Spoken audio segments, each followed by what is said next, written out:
Hello and welcome back to Reign of Errorism. Thank you for watching.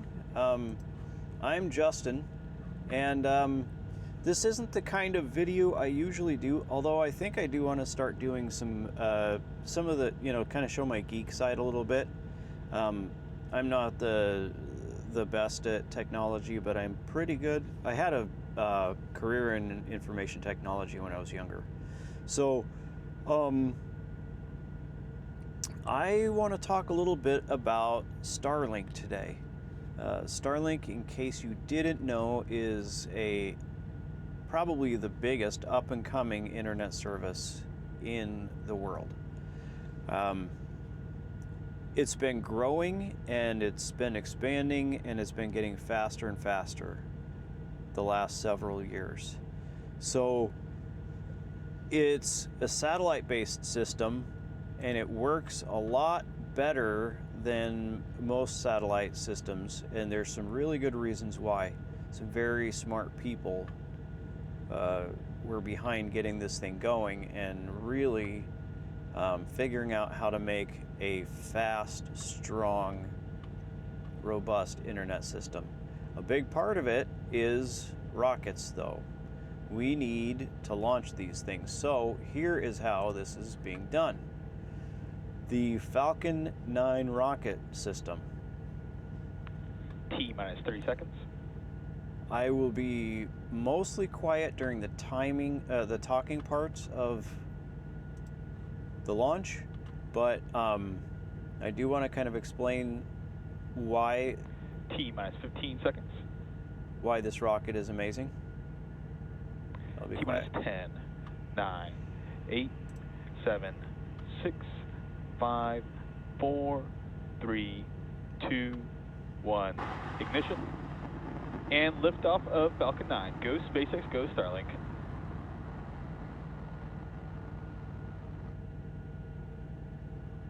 Vehicle is pitching downrange. M1D chamber pressures are nominal.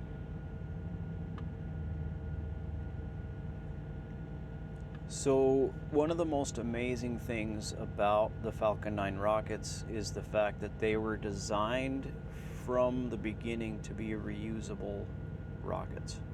I should say the booster part of the rocket. And that's like 9/10 of this system. The boosters push the upper stage very high and very fast into the upper atmosphere, and then the booster returns. This whole thing is about 8 minutes from launch to the second stage being done and basically in orbit. Max Q. Their graphics go a little bit crazy here.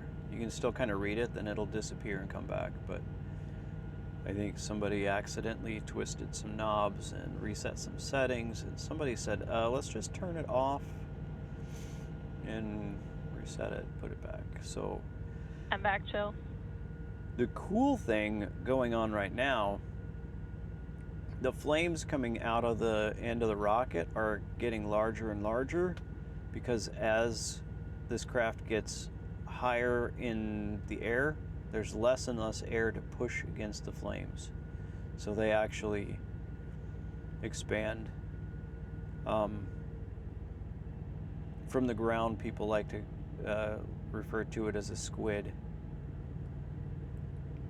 Especially with some other rockets that have blue-looking flames. Yeah, I mean, now here it's back.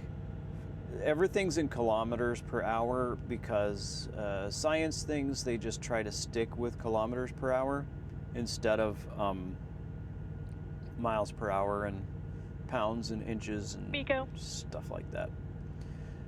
So here they're going to separate. Confirmed. So the booster's done. 2.5 minutes. The booster does its whole thing in 2.5 minutes.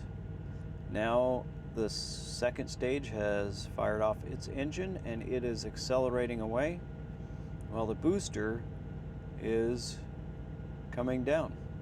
Now I think under the booster we can currently see like the Gulf Bearing of separation Mexico. confirmed. It's fascinating, and there's the satellite stack. Those fairings that it just let go, those land in the ocean, and SpaceX sends crews out to get those back, reuse them again. So they reuse those fairings and they reuse these boosters. This rocket stage, the upper stage that we're currently looking at, the engine of that, they build a new one for each launch.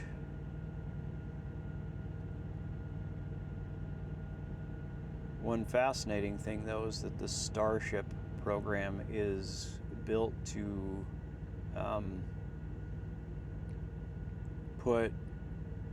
be an entirely reusable system. Now, if you haven't seen one of these before, on the left side, we're looking down the rocket, of course. Those grid fins have deployed, and those, you know, they kind of look like waffle pattern. Those maneuver and can control the particular flight path without the use of engines during a certain phase of the rocket's re-entry. It comes in really fast and then slows down. And the slowing down is so dramatic that I found if I actually count it down from 20 kilometers, it's amazing how fast. Like, it's coming in really quick and then it's slower and slower and slower.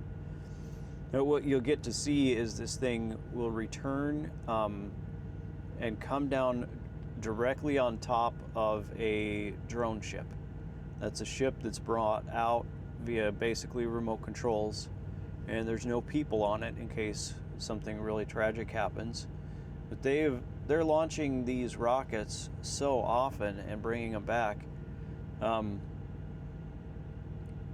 believe so far this year, they're up in the number is like 180 something rockets launched, or launches. I shouldn't say that because it's the same ones. They have many, but I don't know the numbers of them, but they reuse these a lot. I think their record is somewhere 30 to 31 or so launches per booster. So it's coming in fast, you know, 70 kilometers, 69, Stage 1, 68, FTS safe. 67. You know, it's Stage 1, entry burn going a started. kilometer per, you know, couple of seconds here. But, okay, here's the burn to get it to slow down. And then when this is done, we'll be able to see the speed. It slows it down a lot.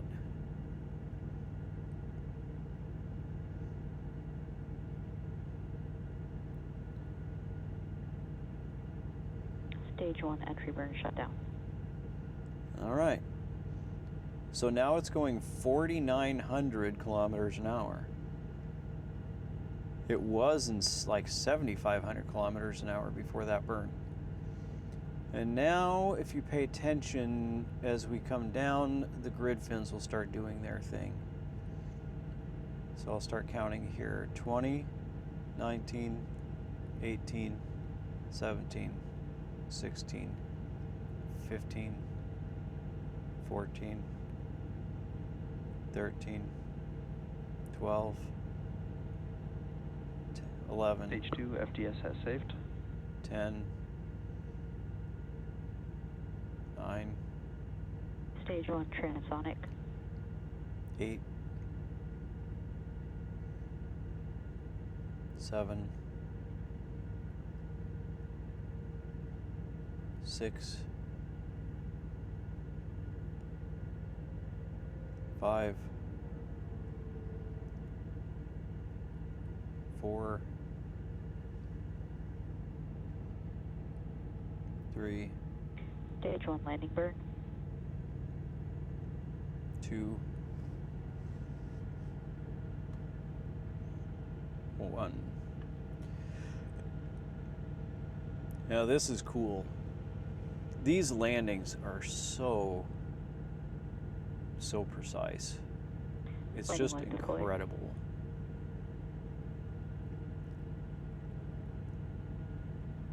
That they can Stage 1 landing confirmed. put a rocket on a ship, like floating in the ocean. And they do it 3 or 4 times a week. MVAC shut down. 29 satellites, 3 or 4 times a week. I came up with, it's hundreds of satellites per year. Now there's a little black screen here. I think that's a government thing. They start putting the signal from the rocket through that Vandenberg proxy thing right about the time they turn off the engine. I think officially this is now flying orbiting spacecraft. So yeah, this is how it's done.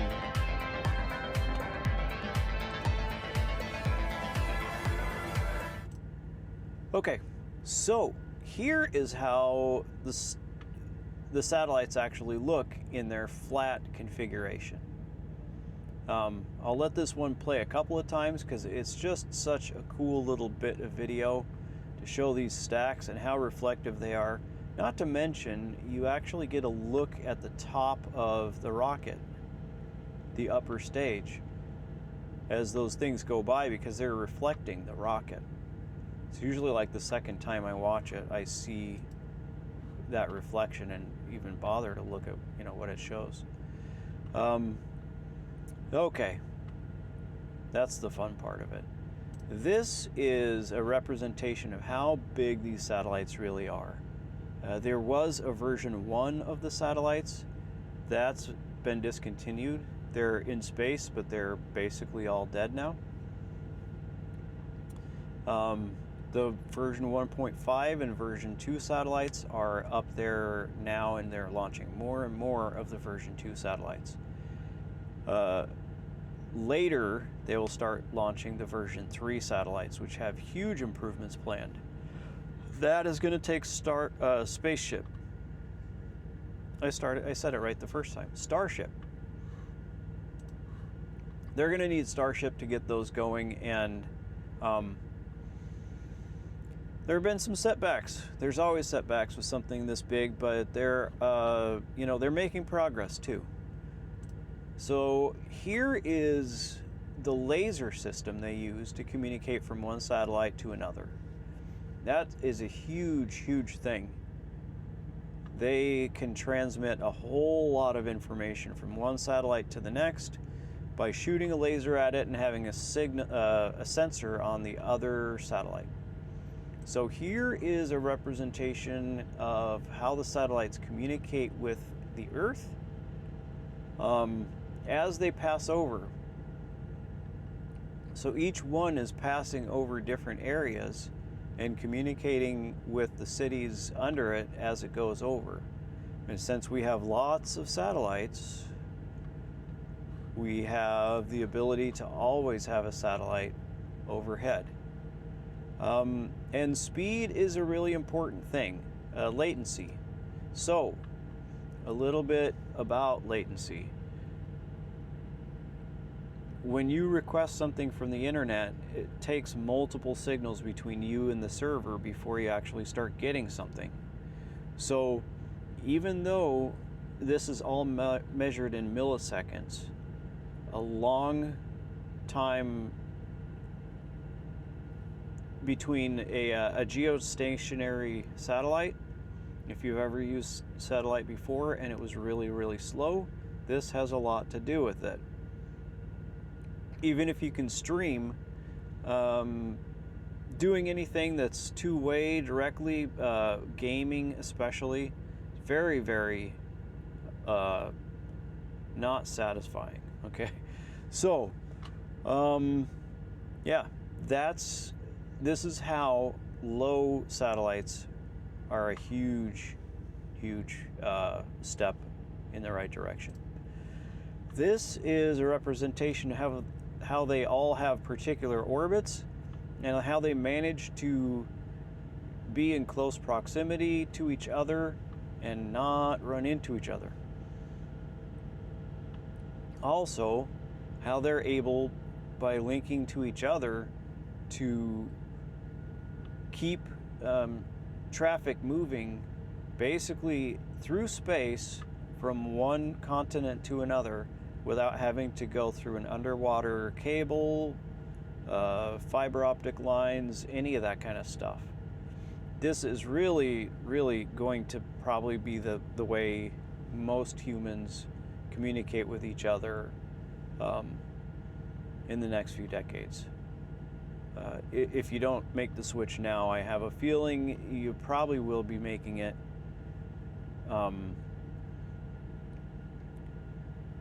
fairly soon. Not that anybody's going to be forced, but I think everybody's just going to want to do it. A lot of people will. So here is the development of those satellites and how they're building up to have more and more through the years, since about 2020. This one only goes up to 2024, but you can see just how many satellites are moving in this constellation. It's really incredible. They now have about 9,000 satellites. It was 8,900, and since I started doing all this research, they've easily launched another 100. So here is a website called satellitemap.space. It shows all the satellites flying above us, and in a little bit, I look at it for just a little bit. I recorded this earlier and went in and selected the constellations and turned off everything except the Starlink. So now we're just looking at Starlink satellites. So this is what 8,900 Starlink satellites looks like flying over the Earth. Soon I will bring it in and look at the United States a little more closely, and when I get close enough, you can see some identifier codes and it tells us which type of satellite they are. It's just fascinating to see how many. I really kind of thought they'd be like a cloud over us at all times, but they're still actually kind of spread out. But each one can cover such a big area that you just need one somewhere available in the sky, somewhere visible, and you'll be all right. So they keep, and they're launching more and more satellites all the time. I should say that a lot. Like, this is 100 a week or more additional satellites going into space constantly. So the speeds they're offering now they're only going to get better. I'm looking over at Florida, and if you can get them to select, they're tricky to get it to select these things, but they show their orbital paths and what area it could cover. So, of course, I'm focusing on Florida because that's where I'm going to be using my service.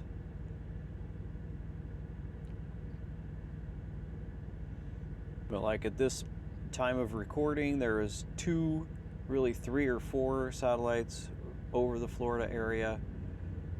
They're all moving in different directions, but they do tend to have paths, certain orbital paths where a whole bunch of satellites will be kind of evenly spaced out.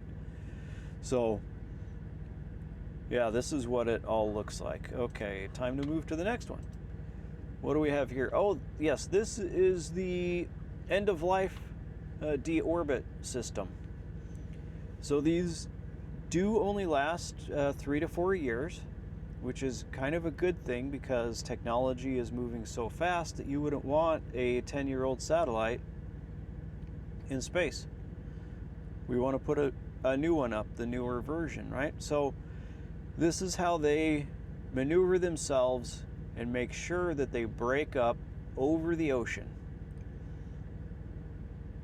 Out of the 11,000 satellites they've launched, they now have like 9,000, live working ones and about 350 that need to be deorbited.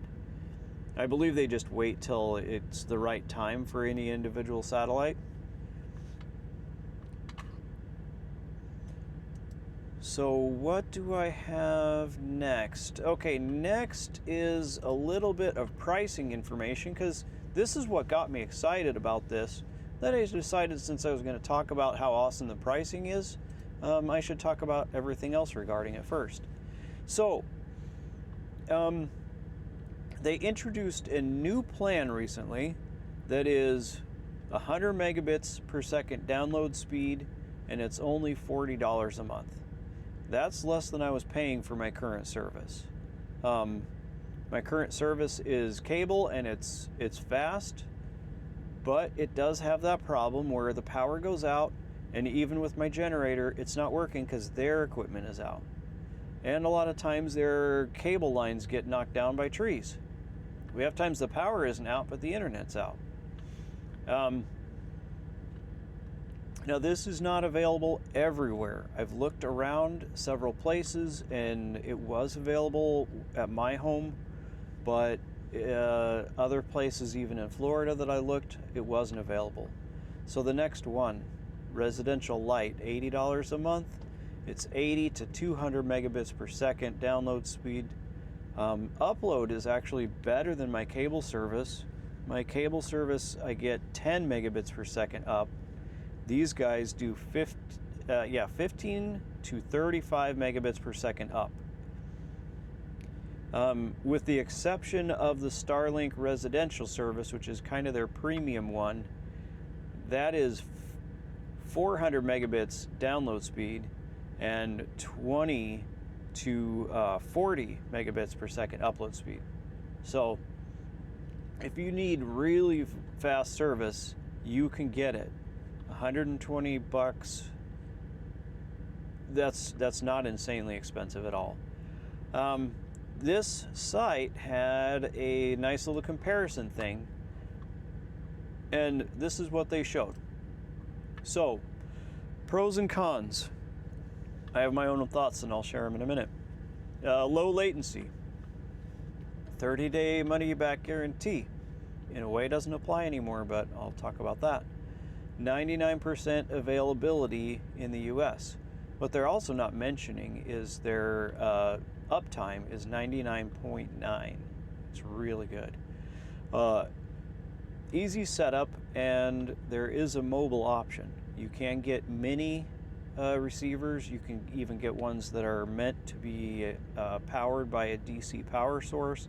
You can stick it in a backpack. You can take it wherever you want to go. You mount it to a car, mount it to a truck. I drive a truck for a living. I've thought about it. It's a lot, and I'm probably not going to spend that money. But now on the other side, they claim poor customer service. I didn't have that issue at all.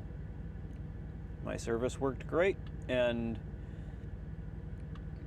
I don't have my service yet, but my customer experience was good. Expensive equipment costs. Well, when I went to sign up, they gave me what they're calling a $0 lease. No charge for the equipment. I paid $20 to have it shipped. And in the event that I want to cancel the service, I have no contract, so I can do that anytime I want with no kind of penalty. I just need to send the equipment back or pay for it. So I did my own little stuff, okay. Congestion charges in some regions.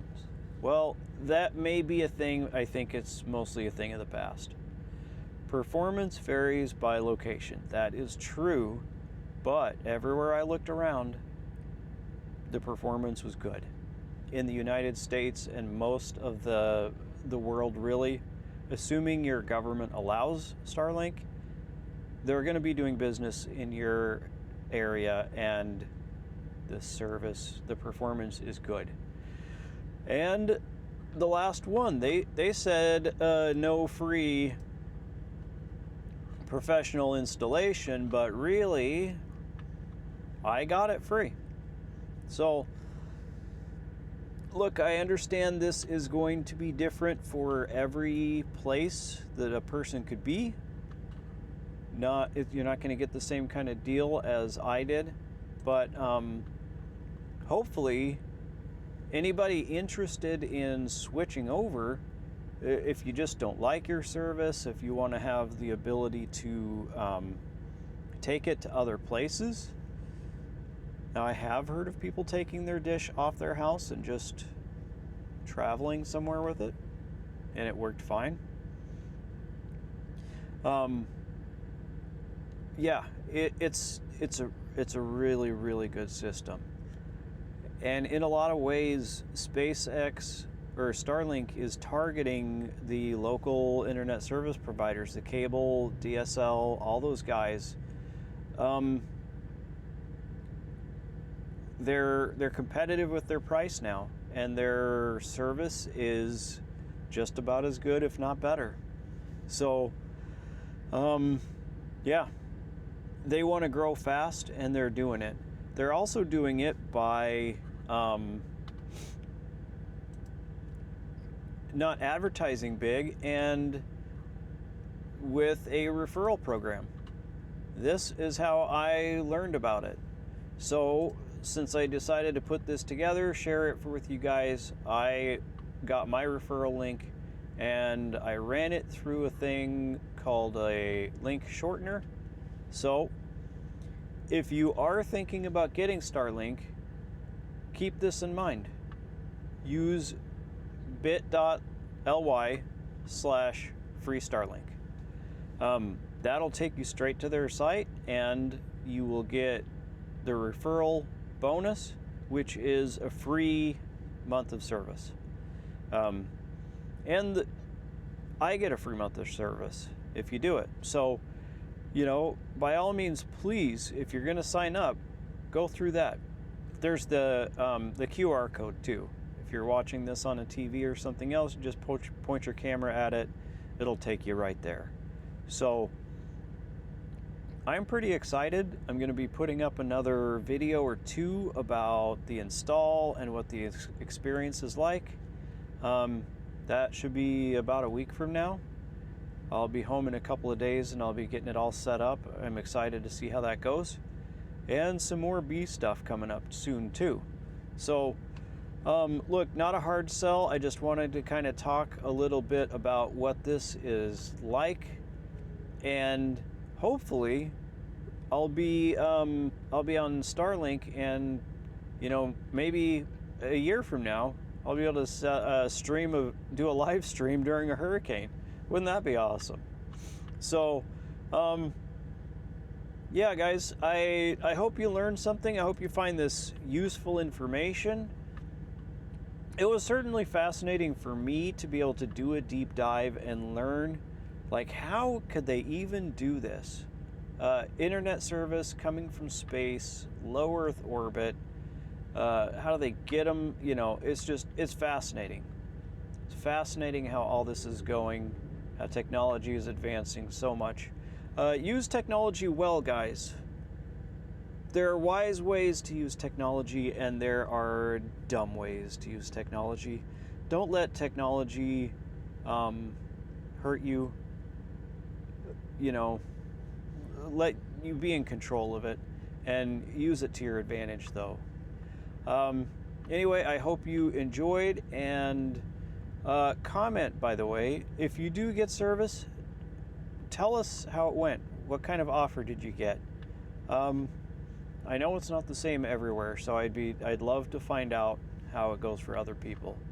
Take care, and I hope you're all well. Bye.